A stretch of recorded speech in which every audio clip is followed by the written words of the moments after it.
Welcome to So Much to Talk About. Here, the second game of a 4-game series between the Pittsburgh Pirates and the New York Mets here in beautiful Citi Field. My pleasure to have right fielder Mr. Garrett Jones. Nice to have you on the show. Yeah, it's good to be here. Thank you.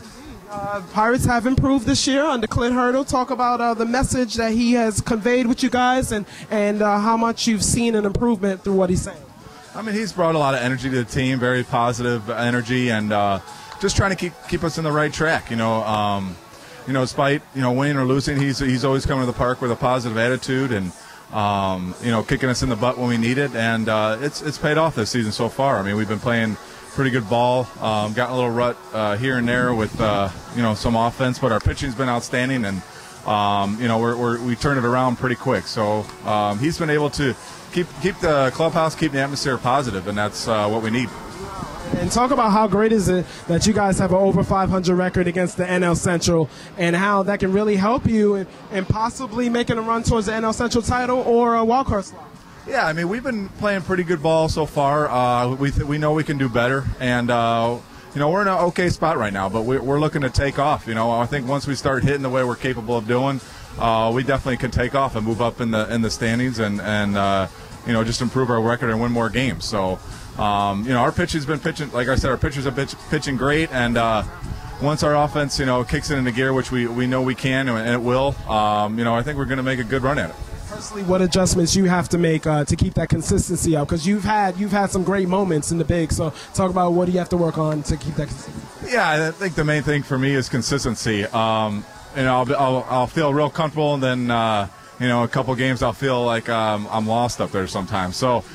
As a player, you want to have a continuous day in, day out workout you do, and try to maintain the consistency and the mechanical aspect of your swing. So, it's a lot of work it's a long season. You got a lot of games, so you want to stay as consistent as possible and just stay relaxed and just keep it simple. Get good pitches to hit and not miss them. How great is it to come up with Neil Walker and Andrew McCutcheon? You guys came up together pretty much. So talk about how great will it be for you guys to finally bring a winner to Pittsburgh? Because I know the city's earning for it. PNC Park is earning for it. Oh, yeah. I mean, the fans, you could say, we've been getting a lot of the park's been filling up pretty good. Just for the little winning we have been doing. And we have a great following. Great Pittsburgh fans are huge, and we need that. It helps us. It gives us that extra boost. And with Andrew, Neil, Pedro, those guys coming up, those guys are the cream of the crop. And, they're going to help lead this team. And along with some other guys coming up, some pitchers, we got a good nucleus. And it's just a matter of putting it all together on the field and put wins on the board. One more question. Your favorite ballpark other than PNC Park? Favorite ballpark?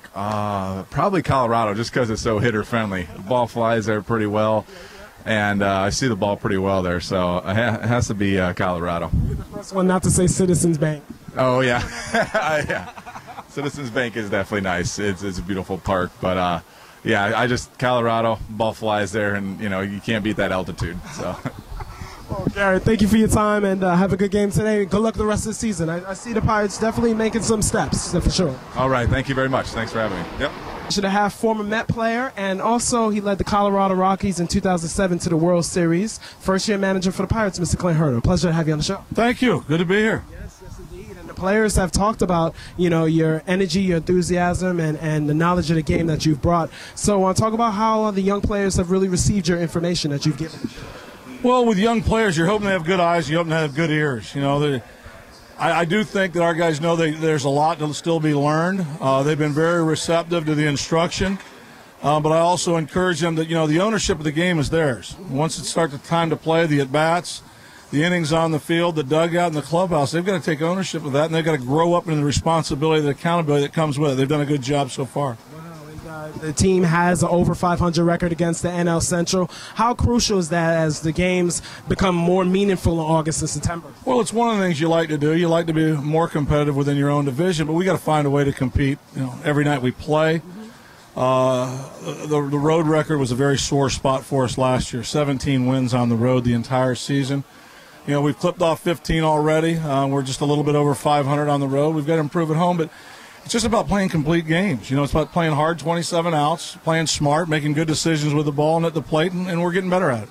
Overall pitching staff, 5th in the National League in ERA, 3.35. How much of a pleasant surprise has the staff been? Well, I think it's more surprising to a lot of people outside our environment than the people inside the clubhouse. We knew we were going to be better this year.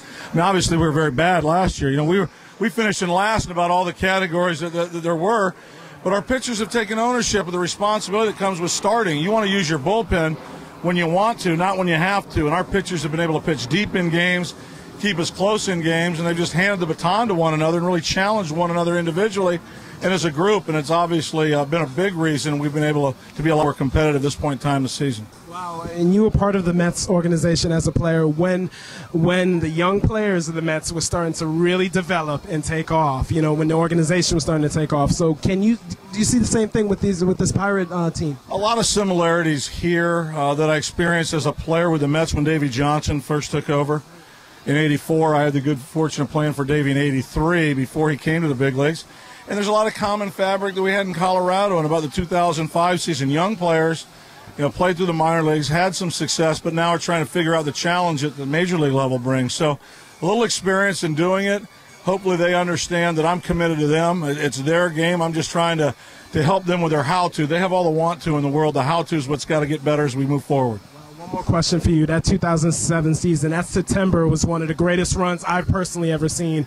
I mean, talk about how special it was and how you guys just went through the National League and how it can possibly – do you think a run like that can happen again? Well, you know, nobody ever thought we could do it. We did it. Somebody else can do it. You got to play good baseball. The one thing people lose in translation is we got better every month of the season. And then obviously the last 2 weeks, you know, we were like 6 games out with 13 or 14 to play. And, you know, we run the table. We win 13 of the last 14 for game 163. We win that one against San Diego. And what a comeback, too. That was a huge comeback off Hoffman. And then we sweep, you know, the division series and the championship series. And unfortunately, the 8-game break was problematic for us. And the team we played was hot and very good, the Boston Red Sox. So I think that they came back against Cleveland. I think the biggest lesson that I learned, there's no telling what a group of men can accomplish when nobody cares who gets the credit. And that was basically the cry of our 2007 Rockies team. Well, sir, have a wonderful game, a great season, the rest of the season, and thank you for your time. I really appreciate talking to you. My pleasure.